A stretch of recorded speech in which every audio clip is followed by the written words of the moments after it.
February 28th is a national holiday in Taiwan to mark the deaths during the 228 incident. Was it hundreds, thousands, or tens of thousands killed?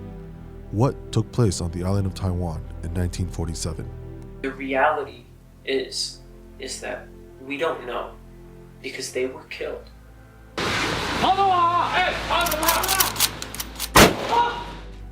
And so, in that way, history is just the stories of people who survive.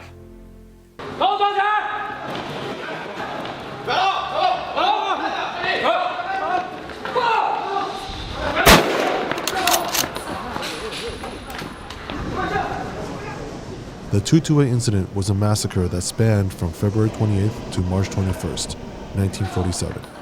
Nearly 40 years after the incident, then President Lee Teng-hui designated February 28th as the 228 Peace Memorial Day, in memory of not just February 28th and the weeks that followed, but also the White Terror era that started 2 years later in 1949 and lasted nearly 4 decades. White Terror was marked by government censorship and control through fear, but today we focus on 1947. This park is the Taipei 228 Memorial Museum, which describes some of the causes that led up to 228. To understand why the 228 incident happened, we first must go back to 1945. At the time, World War II had just ended, and Japan had to conclude its 50-year rule of the island of Taiwan, then known as Formosa. The ethnic Chinese in Taiwan were ecstatic to be governed by its own people. Banners like this were set up to welcome the soldiers as they were coming in from China. However, the Chinese rule was not what they had hoped for. When they came to Taiwan, a lot of horrible things happened on both sides. Like local Taiwanese looted businesses as well as Chinese soldiers. But the rule of law basically collapsed. All of this infrastructure, all of this discipline, and all of this wealth that was built up by the Japanese vanished within the 2 years. Weston Wayne Cooper is a history teacher in Taiwan whose grandfather survived through the incidents of 228. Taiwan became this place where there was cholera outbreaks, where food was in short supply, even though previously they supplied hundreds of thousands of Japanese soldiers stationed in Taiwan. All these Japanese soldiers left, and yet now there's less food than before. There were issues with Taiwanese people in their identity, right? Thinking that they're Chinese, asking for a government position and not receiving it because they were too Japanese. There were Taiwanese businesses that were being taken over forcibly by the government because they were Japanese businesses registered with Japan. This room shows the economic situation in Taiwan at the time. Government monopoly and unemployment drove many Taiwanese to sell contrabands.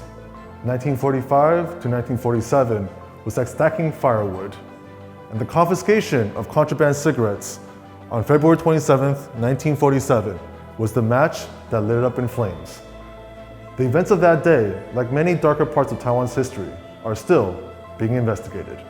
Even just like what happened on the 27th, like these two sources, we'll talk about it very differently. Okay. Right? Like this here is basically a primary source from what the KMT wrote. And this is just like an introduction and sort of a summary of all of the violence that happened at this time, right? And this was something that the government had recorded at that point. Official record. And so in these official records, you can see that they talk about it as these police officers looking for contraband cigarettes gathered around them and like pelted them with rocks, and the rocks hurt Ling Jiangmai in the head, accidentally. Which then one of the police officers was forced to open fire in self-defense and accidentally injured a pedestrian. Without mentioning the fact that this was a 20-year-old college student standing in front of his house and that he died. This account may sound unfamiliar even to Taiwanese because this is not the story that is usually being told. Government newspapers and radio at the time colored protesters as rioters, saying they were attacking government officials unprovoked. However, the unofficial records show a very different story. They talk about it as very different. To say, they actually go in to say at 11 a.m. on that Thursday, on February 27, 1947, the Monopoly Bureau received a secret report that there was a boat in Danshui that was carrying a shipment of illegal contraband cigarettes, because at that time cigarettes were a government monopoly. And then it talks about these people that they didn't find enough. They were supposed to find 5 containers full, 50 boxes, and they found 5.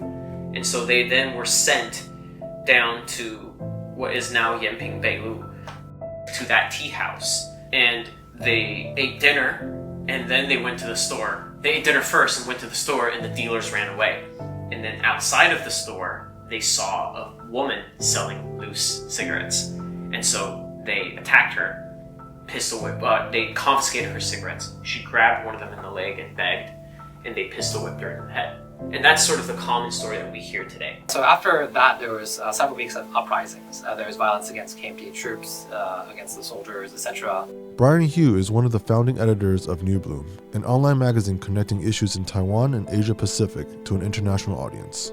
The people in Taiwan were reacting against the soldiers, taking control of buildings, setting up institutions of self-government in some sense, trying to make sure order was kept and so forth. And so this is what led Chen Yi, then the governor of Taiwan, appointed under the KMT, to request reinforcements from China. That's what led to the massacres that one then saw in the weeks after 228 itself. Over the course of March, Chen Yi expressed his hopes for peaceful resolution, at least in front of the Taiwanese people.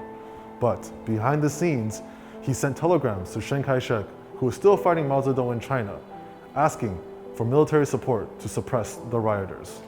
When people talk about 228, they usually talk about it as an isolated incident, talking about contraband cigarettes and the protest the following day.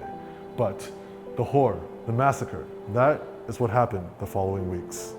March 8th was the first reinforcements arriving in Geelong at night. And if you go out to some of these areas where the military came down the ships and started shooting, and depending on what perspective you hold, the records were very different about this. And this is where things get really fuzzy, because the estimates of who died during these next week, basically hostilities ended pretty much by March 21st. So March 8th, first soldiers arrived, and by March 21st, most sources say that all fighting had ceased throughout Taiwan. What happened during this time is very hard to say. There are estimates as low as a few hundred, a few thousand people were killed, but there were other estimates that say as many as 30,000 people or more were killed.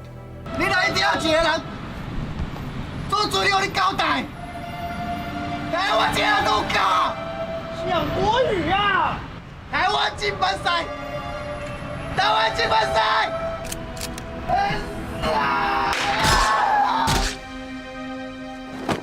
，228 is a sensitive topic in Taiwan, and museums like this, the National 228 Memorial Museum, are helping people understand the history. But history is often colored by bias. Depending on your political stance, there may be a different account of what happened, different death counts, and even a different name, 228 incident or 228 massacre. For some, 228 is just a day off, but for many others, it's much more than that. It's 3 weeks of indiscriminate arrests, killings, and executions within Taiwan. It also symbolizes a group of people pushing back against an oppressive government. The way it's often remembered is as Taiwanese people striving for self-determination in this form, to hope to actually govern themselves, because they felt that they had been gaining more self-control or more self-governance under the Japanese colonial period.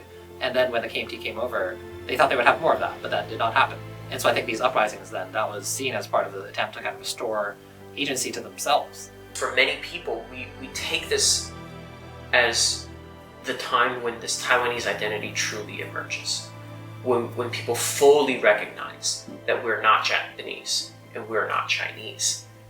So what do we have to be? We're left with no other option than to be Taiwanese. This is an overview of what led up to 228. Check out our other video talking about why this part of Taiwan's history is important to people outside of Taiwan.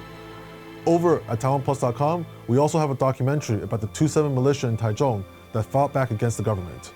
Our news team also has a huge assortment of stories. Stories about surviving family members, how the youth are remembering this incident, and much more. All this can be found on our website and our app. See you around.